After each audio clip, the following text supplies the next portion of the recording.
आपका शरीर, आपका मन, सब कुछ सोया हुआ हो, मगर आप जागे हुए हों। हर दिन आपको मुफ्त में आत्मज्ञान मिलता है जब आप सोने जाते हैं, मगर समस्या यह है कि आप अचेतन हैं। आप अपनी मृत्यु को जीत लेते हैं अगर आप बस नींद में जाते समय जगे रह पाएं।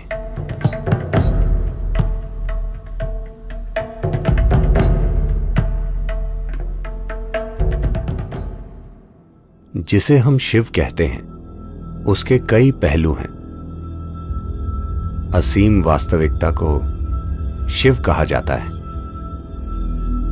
सबसे महान योगियों को शिव कहा गया है।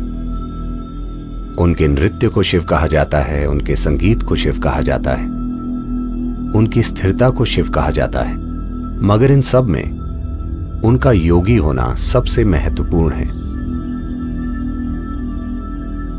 जो संभावनाओं के दरवाजे खोलता है हर इंसान के लिए। कोई कई चीजें हो सकता है, मगर दुनिया के लिए वो आयाम जो दुनिया के लिए एक संभावना है, वो सबसे महत्वपूर्ण है। इसलिए उनका योगी होना सबसे ज्यादा महत्वपूर्ण चीज है। योगी होने का मतलब कई चीजें होती हैं। योगी का एक पहलू यह है कि वो जागते हुए सोते हैं और नींद में जागे होते हैं। वे भले ही पूरे जागे हुए हों, लेकिन अगर आप शरीर के मापदंड देखें तो इसे सोया होना चाहिए। नींद में सब कुछ सोया हुआ हो, मगर आप जागे हुए हों। आपका शरीर सोया हो, आपका मन सोया हो, सब कुछ सोया हुआ हो, मगर आप जागे हुए हों। जब आप गहरी नींद में होते हैं, आप अस्तित्व के साथ पूरे तालमेल में होते हैं, अस्तित्व के साथ एक होते हैं, है ना? प्रकृति ने आपको यह दिया है। अगर आप भूल गए हैं, हर दिन आप जब सोने जाते हैं, वो आपको अस्तित्व के साथ एक बना देता है। एकता की उसी भावना में अगर आप जाकर बाकी काम करें तो आप सफल हैं, है ना? Every day you have free enlightenment. हर दिन आपको मुफ्त में आत्मज्ञान मिलता है जब आप सोने जाते हैं, मगर समस्या यह है कि आप अचेतन हैं। तो साधना मुख्य रूप से बस यही है कि जागे रहने से जब आप नींद में जाते हैं, तब आपका एक हिस्सा सो जाता है, लेकिन आपका एक हिस्सा फिर भी जागता हुआ हो तो आप सफल हैं।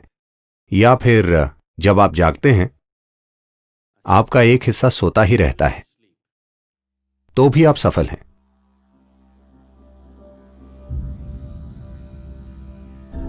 अगर आप एक ही समय में जागे हुए और गहरी नींद में हैं, आप उसी समय में नींद में हैं और जागे हुए भी हैं, इसे तुर्य कहते हैं। जब आप तुर्य की स्थिति में होते हैं तो हम आपको मृत्युंजय कहते हैं, मतलब आप मृत्यु से परे हैं।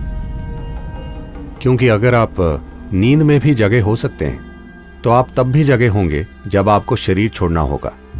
ऐसे व्यक्ति के लिए मृत्यु का कोई सवाल ही नहीं है, क्योंकि जीवन और मृत्यु एक ही समय घटित हो रहे हैं। सिर्फ अज्ञानी लोग ही सोचते हैं कि अभी मैं जीवित हूं और एक दिन मैं मर जाऊंगा। नहीं, दोनों एक साथ ही हो रहे हैं। वे असल में दो अलग चीजें नहीं हैं। सिर्फ समझने के लिए हमें उन्हें बांटना पड़ता है, वरना वो सिर्फ जीवन और जीवन ही है। जीवन का एक आयाम और जीवन का दूसरा आयाम। तो इस तरह जीवन के एक आयाम से दूसरे आयाम में जाना एक आसान मार्ग बन जाता है। हर दिन ये मार्ग आपके लिए मौजूद होता है, यानी जगने और सोने के बीच। ये जीवन और मृत्यु जैसा ही है। अगर आप जानते हैं कि इस मार्ग का लाभ कैसे उठाएं, अगर आप उस आखिरी पल तक सजग रहते हैं, क्या आप कभी जान पाते हैं कि आप वाकई कब सो गए? आपको लगता है कि आप जगे हैं, मगर कुछ ही देर में आप नहीं जानते कि आप कब सो गए।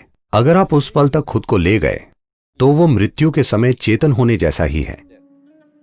आप अपनी मृत्यु को जीत लेते हैं अगर आप बस नींद में जाते समय जगे रह पाएं। देखिए, यह आपके लिए एक अवसर है, मृत्यु के लिए सबसे अच्छी तैयारी है। कोशिश करें कि चेतन रहकर नींद में जाएं। एकदम सो जाने की बजाय अगर आप चेतन रहकर जागे रहने से नींद में जा सकते हैं तो मृत्यु एक खेल बन जाएगी। तो नींद का क्षण एक बड़ा अवसर है। अगर आप एक खास तरह से सोएं तो कल सुबह उठने पर आप एक सार्थक रूप से एक पायदान ऊपर उठ सकते हैं।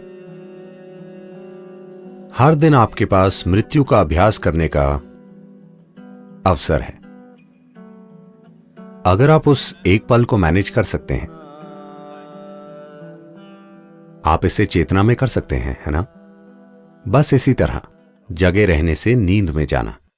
अगर आप इस तरह जा सकते हैं तो बस आप मृत्युंजय हैं, क्योंकि आपके लिए मृत्यु नहीं है।